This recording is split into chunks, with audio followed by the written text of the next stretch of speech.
2 ಚಪಾತಿ, ಸ್ವಲ್ಪ ತರಕಾರಿ ಸಲಾಡ್, ಅದರ ಜೊತೆಗೆ ಹೆಸರುಬೇಳೆ, ಎಲೆಕೋಸಿನ ಪಲ್ಯ.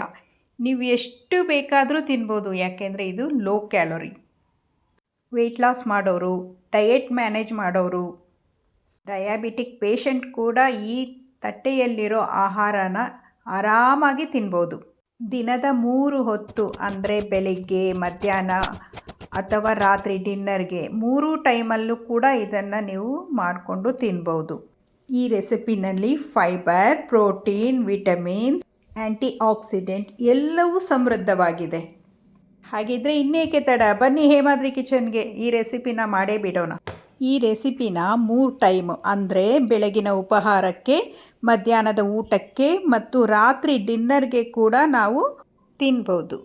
ಹೆಸರು ಬೇಳೆಯಲ್ಲಿ ಪ್ರೋಟೀನ್ ಇರೋದು ಗೊತ್ತೇ ಇದೆ. ಮತ್ತು ಈ ಎಲೆಕೋಸಿನಲ್ಲಿ ವಿಟಮಿನ್ ಸಿ ಮತ್ತು ವಿಟಮಿನ್ ಕೆ ಇದೆ. ಇದರಿಂದ ನಮ್ಮ ಚರ್ಮ ಮತ್ತು ಕೂದಲಿಗೆ ತುಂಬ ಒಳ್ಳೆಯದು. ಎಲೆಕೋಸಿನಲ್ಲಿರುವ ಫಾಲಿಕ್ ಆ್ಯಸಿಡ್ ಗರ್ಭಿಣಿ ಸ್ತ್ರೀಯರಿಗೆ ಒಂದು ಒಳ್ಳೆಯ ಹಸಿರೆಲೆ ತರಕಾರಿ ಅಂತ ಹೇಳ್ಬೋದು. ಇದು ತಾಯಿ ಮತ್ತು ಗರ್ಭದಲ್ಲಿರುವ ಶಿಶುವಿನ ಆರೋಗ್ಯ ಸ್ಥಿತಿಯನ್ನು ಕಾಪಾಡುತ್ತೆ. ಈಗ ಒಂದು ಪ್ಯಾನ್ ಬಿಸಿಗಿಟ್ಟು ಅದಕ್ಕೆ 2 ಸ್ಪೂನ್ ಆಯಿಲ್ ಹಾಕ್ಕೊಂಡಿದ್ದೀನಿ. ಸಾಸಿವೆ ಮತ್ತು ಜೀರಿಗೆ ಹಾಕ್ಕೊಂಡು ಚಟಪಟ ಅಂದ ಮೇಲೆ ಕಡಲೆಬೇಳೆ ಸೇರಿಸ್ಕೊಂಡು ಚೆನ್ನಾಗಿ ಫ್ರೈ ಮಾಡ್ಕೊಳ್ತಾ ಇದ್ದೀನಿ. ಕಡಲೆಬೇಳೆ ಫ್ರೈ ಆದಮೇಲೆ ಈರುಳ್ಳಿ ಸೇರಿಸ್ಕೊಳ್ಬೇಕು. ಹೀಗೆ ಒಗ್ಗರಣೆದು ಇದೇ ಪ್ರಾಸೆಸಲ್ಲಿ ಮಾಡಿದ್ರೆ ತುಂಬ ಚೆನ್ನಾಗಿರುತ್ತೆ. ಕಡಲೆಬೇಳೆ ಕ್ರಿಸ್ಪಿಯಾಗಿ ಕಟಮ್ ಅಂತ ಇರುತ್ತೆ ನೋಡಿ. ಈಗ ಈರುಳ್ಳಿ ಫ್ರೈ ಆದಮೇಲೆ ಹಸಿ ಮೆಣಸಿನಕಾಯಿ ಹಾಕ್ಕೊಳ್ತೀನಿ. ಅದರ ಜೊತೆಗೆ ಕರಿಬೇವಿನ ಸೊಪ್ಪು ಕೂಡ ಹಾಕ್ಕೊಳ್ತಾ ಇದ್ದೀನಿ. ಇದೆಲ್ಲ ಚೆನ್ನಾಗಿ ಫ್ರೈ ಆದಮೇಲೆ ಇದಕ್ಕೆ ನೆನೆಸಿರುವಂಥ ಹೆಸರು ಬೇಳೆನ ಸೇರಿಸ್ಕೊಳ್ತಾ ಇದ್ದೀನಿ. ನಾನಿಲ್ಲಿ ಸಿಪ್ಪೆ ಇರೋವಂಥ ಹೆಸರು ಬೇಳೆನ ತಗೊಂಡಿದ್ದೀನಿ. ನೀವು ಹೆಸರು ಕಾಳನ್ನು ಉಪಯೋಗಿಸ್ಬೋದು. ಮೊಳಕೆ ಕಟ್ಟಿದ ಹೆಸರು ಕಾಳು ಕೂಡ ಇದರಲ್ಲಿ ಹಾಕೋಬೋದು. ಆಗ ಇನ್ನೂ ಹೆಚ್ಚು ಪ್ರೋಟೀನ್ ನಮಗೆ ಸಿಗುತ್ತೆ. ಹೆಸರು ಕಾಳನ್ನು ಹುರಿದ ನಂತರ ಸ್ವಲ್ಪ ನಾನಿಲ್ಲಿ ತೆಂಗಿನಕಾಯಿ ತುರಿನ ಸೇರಿಸ್ಕೊಳ್ತಾ ಇದ್ದೀನಿ. ಹಸಿ ತೆಂಗಿನಕಾಯಿ ತುರಿ. ಅದಾದ ಮೇಲೆ ನಾನು ಚಿಕ್ಕದಾಗಿ ಕಟ್ ಮಾಡಿ ಇಟ್ಕೊಂಡಿರೋ ಅಂಥ ಎಲೆಕೋಸನ್ನು ಈಗ ಸೇರಿಸ್ಕೊಂಡು ಚೆನ್ನಾಗಿ ಫ್ರೈ ಮಾಡ್ಕೊಳ್ತಾ ಇದ್ದೀನಿ. ಎಲೆಕೋಸಿನಲ್ಲಿರುವ ಸೆಲೆನಿಯಂ ಮತ್ತು ಆ್ಯಂಟಿ ಆಕ್ಸಿಡೆಂಟ್ ಕೆಟ್ಟ ಕೊಲೆಸ್ಟ್ರಾಲನ್ನು ಕಡಿಮೆ ಮಾಡಿ BP ನಿಯಂತ್ರಿಸುತ್ತೆ. ಫೈಬರ್ ಹೆಚ್ಚಾಗಿರೋದ್ರಿಂದ ಕಾನ್ಸ್ಟಿಪೇಷನನ್ನು ತಡೆಗಟ್ಟುತ್ತೆ ಮತ್ತು ಡೈಜೆಷನ್ ಇಂಪ್ರೂವ್ ಮಾಡುತ್ತೆ.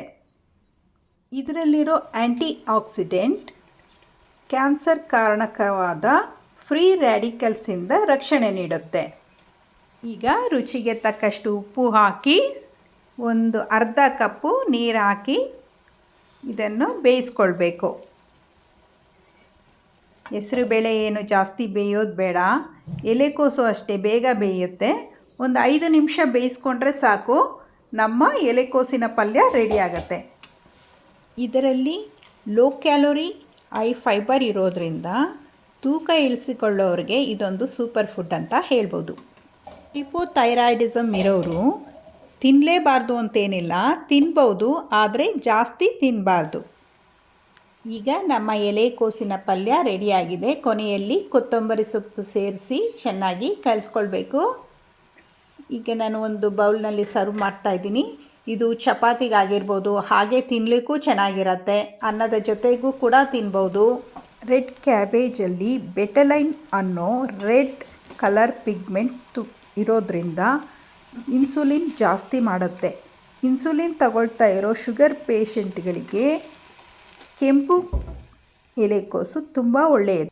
ವಾರಕ್ಕೆ ಒಮ್ಮೆ ಆದರೂ ಎಲೆಕೋಸು ಪಲ್ಯ ಮಾಡಿ ತಿನ್ನಿ. ಇದೇ ರೀತಿ ಈಸಿ ಆ್ಯಂಡ್ ಕ್ವಿಕ್ಕಾಗಿ ಮಾಡ್ಕೊಳ್ಳೋ ಅಂಥ ರೆಸಿಪಿಗಳಿಗಾಗಿ ನಮ್ಮ ಚಾನಲನ್ನು ಸಬ್ಸ್ಕ್ರೈಬ್ ಮಾಡ್ಕೊಳ್ಳಿ. ಪಕ್ಕದಲ್ಲಿರೋ ಬೆಲ್ ಬಟನ್ನ ಒತ್ತಿ, ಲೈಕ್ ಮಾಡಿ, ಶೇರ್ ಮಾಡಿ, ಕಮೆಂಟ್ ಮಾಡಿ. Thank you for watching. Bye bye.